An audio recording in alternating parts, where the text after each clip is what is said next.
Overdrive this week, we check out how epic the 4th generation Maruti Suzuki Swift is and pit the newly launched Bajaj Pulsar N250 against the popular Hero Karizma XMR 210.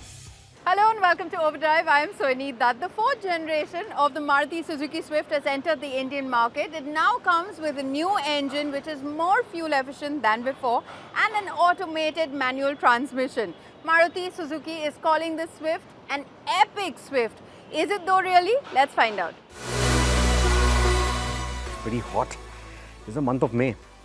But speaking of which, May 2024 marks 19 years of the Maruti Suzuki Swift. In fact, since its global launch in 2005, Suzuki has sold about 6.5 million units of the Swift, out of which, unsurprisingly, a big chunk, 3 million units, have come from India alone, from Maruti Suzuki. And now in this month, they have launched the 4th generation of the Swift, and I'm pretty sure it's going to add about a million more to that tally. But calling it all new, that's a bit much. For starters, it doesn't look very different than the outgoing car. But it certainly looks more angular now. Much like its counterpart, the Baleno, the latest iteration of the Swift adheres closely to its tried and tested hard-tech platform with minor modifications here and there. The result is that the new car rolls on exactly the same wheelbase and track and has an identical width as well, despite the L-shaped DRLs trying hard to create an illusion of grandeur. Yes, it's marginally longer owing to some subtle tweaks to the bumpers. To the untrained eye, it may seem like deja vu, but the eagle-eyed amongst you will notice the nuanced alterations, particularly in the grille design. They've decidedly reduced the ornamentation on the grille. Like, there's no chrome lining. Remember that chrome bar on the previous Swift? That is gone too. This is to improve the aerodynamic efficiency of the front end. To that effect, even the Suzuki logo, it sits flush with the bonnet, not upright on the grille. At the rear, you will notice that they've traded some of that flair for user-friendliness. Gone are the C-pillar mounted door handles, replaced with a more traditional setup. What that also means is that it's going to be much easier for kids to open the doors now. They don't really have to reach out. And to that effect, the car also sits a little lower. In fact, the ground clearance has dropped to 145 millimeters. So it also sits more squat, more closer to the ground. It's begging to be taken out for a spin. That is if you are an enthusiast. Move up to the higher trims and you get these 15-inch diamond cut wheels, shod with 185 section tires, which honestly are skinnier than the latte that most of the metropolitan target audience for the Swift enjoy every morning. While the lower trims settle for the 14 inches, much like the spare wheels stored away under the boot floor. That, however, is a space saver. Speaking of the boot, it's a bit of a mixed bag. Now, the overall cargo space, the volume, it all remains unchanged. So does the high loading lip of the vehicle. The aperture, not too bad. So loading a big suitcase in this is not going to feel like, cramming in a watermelon through a letterbox. But still, for a big suitcase, the space might still be inadequate. You might still have to drop one of the 60-40 split seats to make it more versatile to put your luggage in properly. Smaller bags though, shouldn't be a problem. Once inside, you will notice that the rear seat space hasn't changed much. The contouring of the seats is flat, should be okay for 200 to 300 kilometer journeys. Anything longer might get cumbersome. The rear space is still good enough only for 2 adults and a kid. Now, the high shoulder line that I mentioned about earlier, that also gives us a slightly higher window line. It's going to be a little tall, especially for shorter passengers. Kids is what I'm talking about, but it's not going to be as tall as, say, the 2nd generation of the Swift. And that missing C-pillar mounted door handle that I mentioned about, that sort of liberates more room, and you get this quarter glass now. That adds to the airier feel inside this cabin despite the all-black layout. There is an abundance of scratchy plastics, but the dashboard boasts multiple textures and is surprisingly well assembled. The instrumentation is fresh for the Swift, but bears a striking resemblance to the other siblings like the Baleno. And speaking of similarities, the infotainment system now resides higher up on the dashboard without obstructing the view. Prepare your eardrums because the audio quality is top-notch for this price point, with the added touch of the Archemius tuning taking it up a notch. As for the front seats, they offer decent bolstering, although I must admit the cushions are a tad too soft for my liking.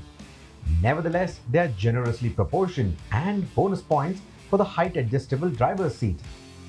And let's not forget the modern conveniences. A wireless charger accompanied by 3 USB ports for all your gadgetry needs. While the front cup holders have been upsized to accommodate even bulky protein shakers. But that said, I don't appreciate the skimpy door pockets, particularly in the rear. Space for your knickknacks is going to be limited. Weirdly, you only get one seat pocket, that's behind the passenger seat, nothing behind the driver's seat. And even the door pockets, well, they'll only hold a small 500 ml bottle. A 1 litre bottle is going to be quite a bit of a squeeze there. You get AC vents, but no center armrest. But in terms of the safety, it scores pretty well. Like for example, you get adjustable headrest, but only on the either ends. You also get Isofix style seat mounts, and irrespective of what variant you choose, there are 6 airbags to secure the cabin. Speaking of safety, here's a quick glance at everything the new Swift has to offer.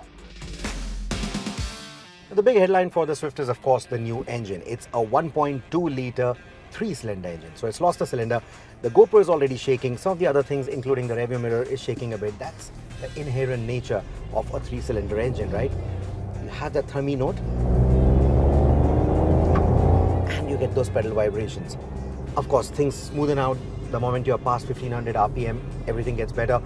But under 1500 RPM, you can feel all those vibrations, and that's something that we didn't have with the 4-cylinder motor. So in terms of refinement at absolutely lower speeds or at idling, of course this is not feeling as refined. As the speeds rise, as the RPM rises, it's on par, so no complaints there. The other talking point is of course the power. It's down on power compared to the dual jet motor that we got with the previous generation Swift finally, and that shows in the acceleration figures. In our tests, this new Z series engine with the AMT hit not 200 km an hour in 15 odd seconds in the manual mode, a sluggish 18 seconds with the automatic mode, and dropped further to 20 seconds with the AC running. What I'm trying to get at is, it doesn't feel as quick. It doesn't seem to have that outright power that you love with the outgoing Swift. Despite all the advancements that have happened in the AMT technology, there's still a fair bit of head nod, or that shift pause, or the pause between shifts that you will feel where your head literally moves. That's why we call it the head nod. Despite its flaws, the AMT still offers the convenience of an automatic transmission, shifting gears for you. No fuss. And let's face it, people love convenience. Let's now hop into the manual and see if that's any better. So why did Suzuki opt for the 1.2 litre 3-cylinder engine when it's not exactly a speed demon? Well, it's all about going green. 12% lower CO2 emissions and a solid 10 to 14% bump in fuel economy, with the AMT being the more efficient one. Now at highway speeds, and I'm barely doing about 110, there is a bit of that floaty feel that you even had with the previous generation Swift. So that's not really gone down too much. Even if the car is sitting lower, you still have a bit of that floaty feel. The steering also remains fairly light at highway speeds, and while I would have liked it to weigh up, most people will like how convenient it feels while navigating the city streets. They claim to have improved the suspension too, especially at the rear, for better long-distance comfort. We'll agree with that claim, as the suspension also has a noticeably softer damping now, and I also like how the suspension is less noisy compared to the outgoing car. When it comes to cabin noise insulation, it's passable. Around 120 km an hour, expect some wind noise, particularly over the small mirrors, which honestly could use a bit more real estate.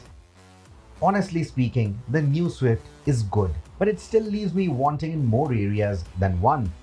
As a commuter, I wanted a bigger wow factor in the cabin design, and as an enthusiast, I wanted better stability, more power, and a more engaging drive. I wanted the Swift to be a more economical alternative to the i20N line, and somewhere it falls short, but putting the price into perspective sorts some of those shortcomings. So overall, the sum of all these enhancements doesn't really reflect all that much on the price tag. It's only gone up by a small margin. On your EMIs, it's not going to make that much of a difference. So if you crave a bit of driving excitement without having to break the bank, the Swift is still the way to go in the premium hatchback space. We've got a spec comparison for you in case you're wondering how the new Swift fares against its rivals. Do check that out on the Overdrive YouTube channel. We'll be back very shortly to tell you an interesting commuter motorcycle comparison story. Stay with us, you're watching Overdrive.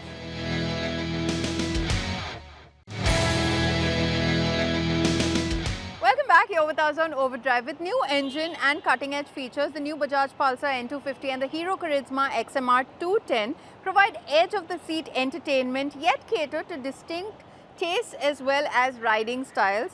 So we have decided to pit these two against each other. Let's start off first with the design as well as the feature aspects.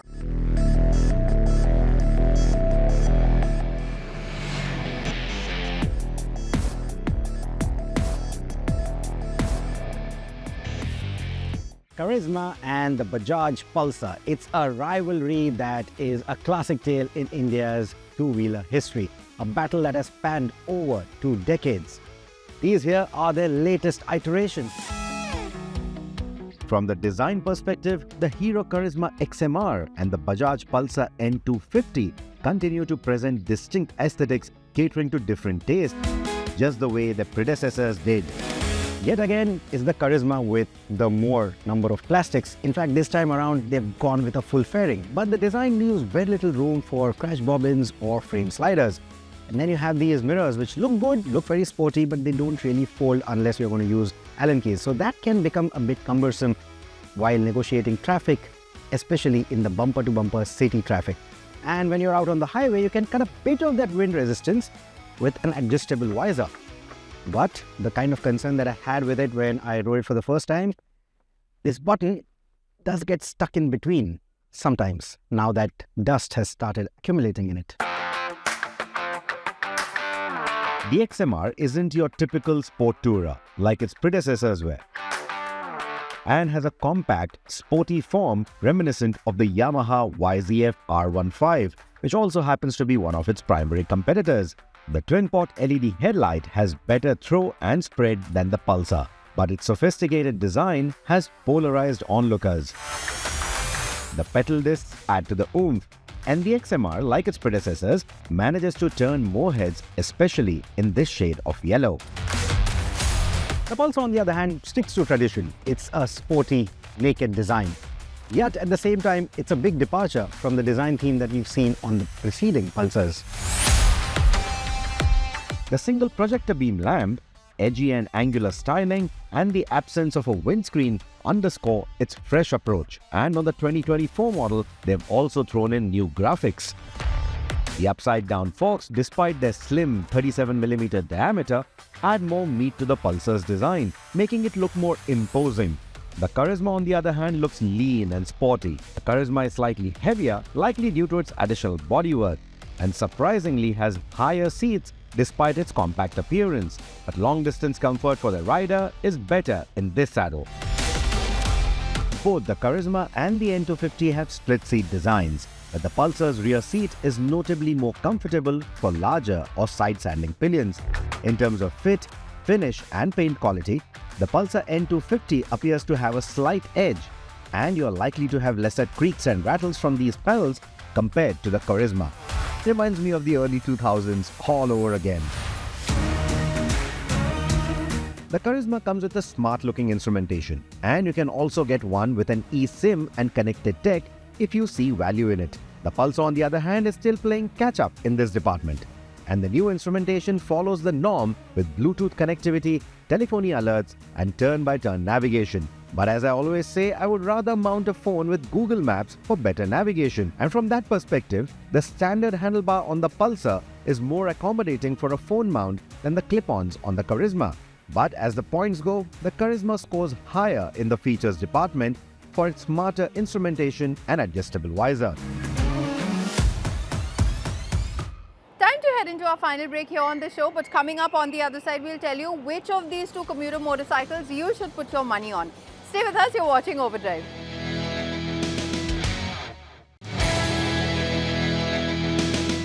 Welcome Welcome back. You're watching Overdrive. Now we're knee deep in comparing the new Bajaj Pulsar N250 against the Hero Karizma XMR 210, and we will now pit these motorcycles against each other to find out more about the engine performance and ride quality.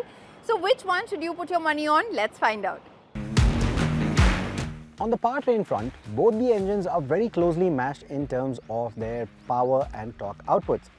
That said, the clutch on the Karizma feels a little bit heavy and can feel cumbersome while riding in the city traffic. And in terms of absolute throttle response, it does feel a bit restrained, a bit held back compared to the zestier feel on the Pulsar. The Karizma stands out with its mid-range and top-end power, though it does experience vibrations beyond 5000 RPM. Its liquid-cooled engine and effective airflow through the fairing prevent overheating. Fuel efficiency is notable, with the Karizma offering around 38 km to a litre in the urban settings and 47 km to the litre on the highways. This efficiency, despite its compact 11-litre tank, allows for a comfortable range of 370 to 400 km. In terms of the fuel consumption, the Pulsar isn't as efficient, with approximately 36 km to a litre in the city and 45 on the highway. The Pulsar definitely feels and is quicker off the mark. Even the mid-range is quite good, it pulls quite cleanly. But when it comes to the top-end performance, it doesn't quite match the Karizma. This one feels better in that department.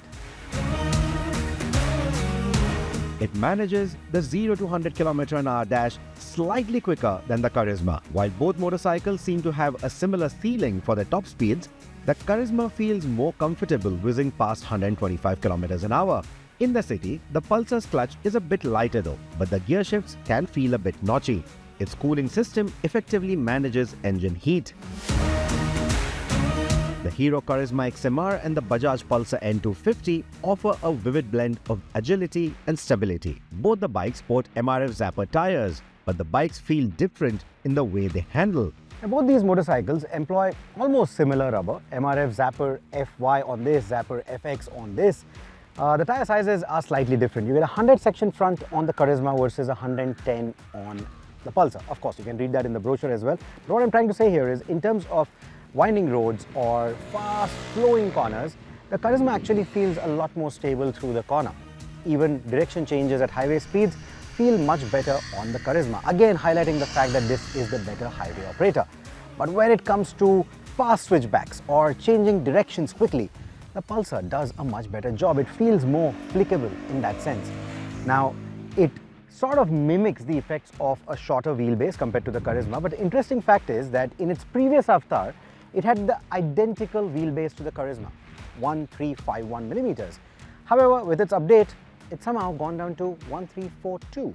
Now, in terms of the front end feel, it's a little bit better when you're attacking corners with the Pulsar. That's down to the wider tire and also the USD forks. However, sometimes under braking, there is a bit of that skipping that you will feel on the front. The front feels a bit bouncy, especially on the undulated surfaces. The Pulsar has a very light front end despite the beefy upside-down forks. And while some riders may not like it, the typical Pulsar maniacs will love it for the wheelies and other stunt sessions. Speaking of suspension, the setups on both bikes are pretty similar. 37mm forks up front and a monoshock at the rear. But the Pulsar has a cushier ride, feels slightly more forgiving and seems to handle potholes better with its relaxed riding posture. On the straight roads though, we found the new Pulsar to have a bit of chatter or low-frequency vibrations coming from its shiny new forks, and it was consistent on the different bikes we rode. Thankfully, it doesn't translate into any unnerving front-end feel or feedback when attacking the bends. When the original Karizma and the original Pulsar debuted, they were the heartthrobs of the nation. Today, these models, their latest generations, they don't quite enjoy the same kind of aura. It's partly because there are a lot of options out there today, and partly because 200, 250cc engines don't really cut it. These motorcycles need at least 400cc or up to recreate that kind of magic. That said, both these model lines are soaked in history and emotion, so from a first-time buyer's perspective, there's a fine blend of nostalgia and modernity, and that should definitely attract a lot of newcomers to these brands, these lineages. The Pulsar over the years has evolved tremendously. The N250 in particular offers vivacious spirit and versatile performance. Meanwhile, the Karizma, despite its highs and lows, has retained a certain legendary allure, which makes it even more desirable in its new form. As before, it also comes with a higher price tag though, and while it's a significant gap over the Pulsar, those looking for a sporty, full-fed machine are likely to spend that money because Bajaj simply doesn't have a 250cc machine to counter that particular form factor. But worshippers of naked motorcycles will appreciate the fact that despite the enhancements made to the Pulsar N250 in the suspension, braking, electronics and styling department, it costs more or less the same as before, making it the more value for money offering. So while we have to tally the points and pick out a winner, the thrill seeker in you won't go wrong picking either of them. It's a classic battle after all, and picking either side will ensure edge of the seat entertainment. With that, it's a wrap on this week's edition of Overdrive. But remember, you can stay in touch with the team through our various social media platforms, and you can write to us on YouTube. We'll see you next week. Until then, drive and ride safe.